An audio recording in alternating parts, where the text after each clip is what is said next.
story. Tell me a Christmas story. Okay, here's a great Christmas story.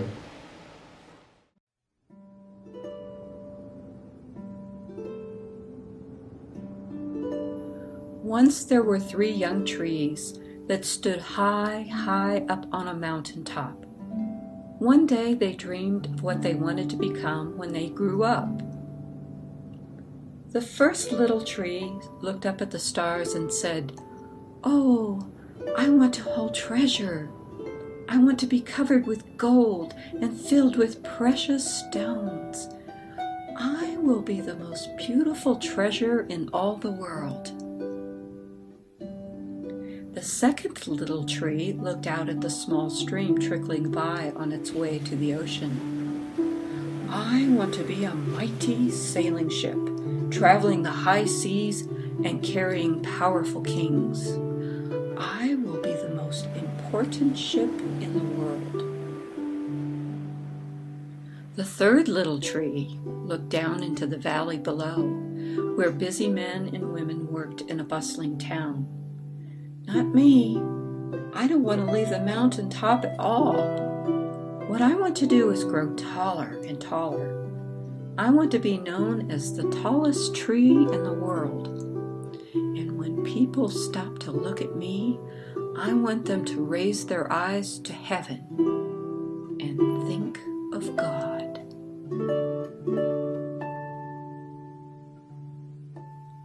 The years passed.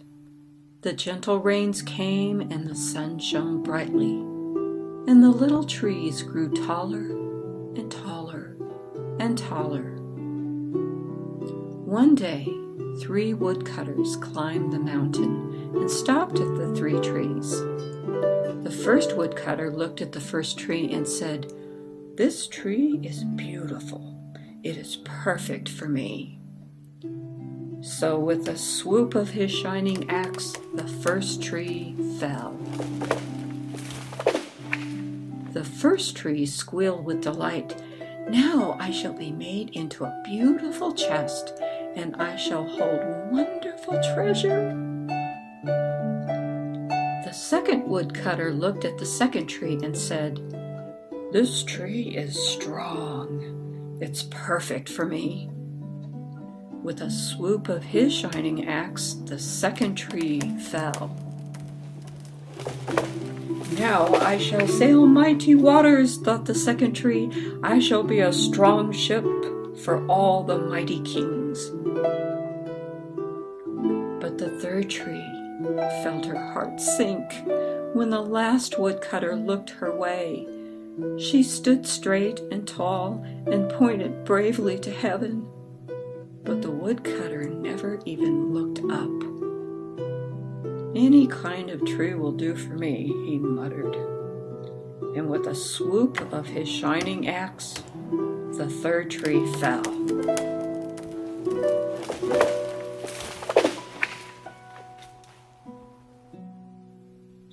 The first tree rejoiced when the woodcutter brought her to a carpenter's shop.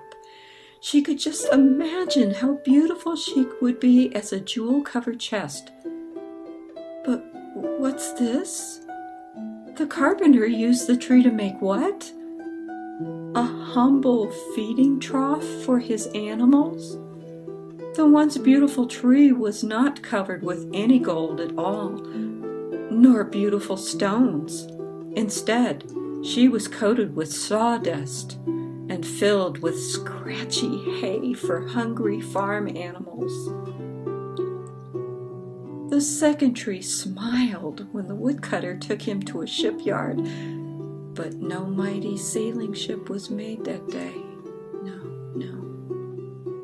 Instead, the once strong tree was hammered and awed into a simple fishing boat.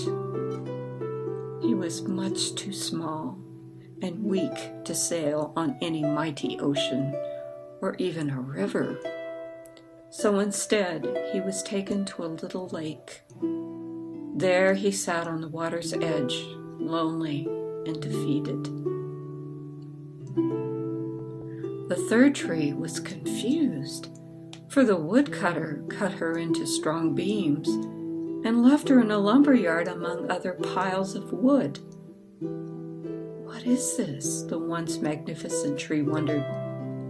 What is the reason for cutting me down if I'm not even going to be made into anything useful? Why was I cut down only to lay in this pile? Oh, all I ever wanted was to stay on the mountain top and point to God. Many days and nights passed, and the trees had nearly forgotten their dreams. But one night, the first tree, who was now a tired old feeding box, woke up from the brightness of a golden stream of starlight pouring over her. A young woman had just placed her newborn baby gently into the feeding box of hay.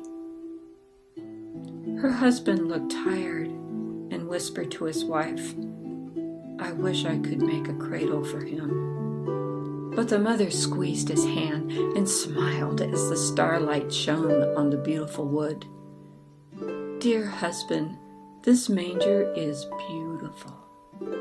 And suddenly, the first tree somehow knew that even though she was but a humble feeding trough, she was still holding the greatest treasure in the world. Several years later, the second tree, who was now a well-worn fishing boat, was awakened by a tired traveler and his friends. They all climbed into the little fishing boat and rowed out into the lake. The traveler fell asleep as the second tree quietly sailed. But soon a thundering and thrashing storm arose. The little tree shuddered, for he knew he did not have the strength to carry so many passengers safely through the wind and the rain. The other men were quite fearful of the dangerous storm. But then the tired man awoke. He calmly stood up, stretched out his hand, and said one word: "Peace." Miraculously, the storm halted as quickly as it had begun, and suddenly the second tree knew without a doubt that even though he may not be the mighty ship he had once dreamed of becoming, he became more, now that he carried the King of both heaven and earth. One Friday morning, the third tree was startled when her beams were yanked from the forgotten woodpile.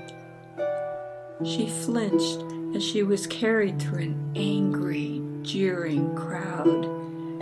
She shuddered when soldiers nailed a man's hand to her. She felt ugly and harsh and cruel.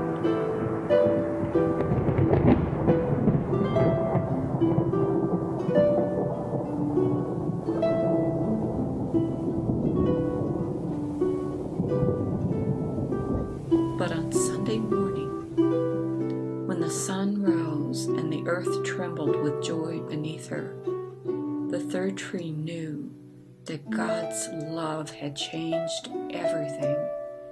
It had made the third tree strong, and every time people thought of the third tree, they would think of God. That, the third tree thought, was better than being the tallest tree in the world.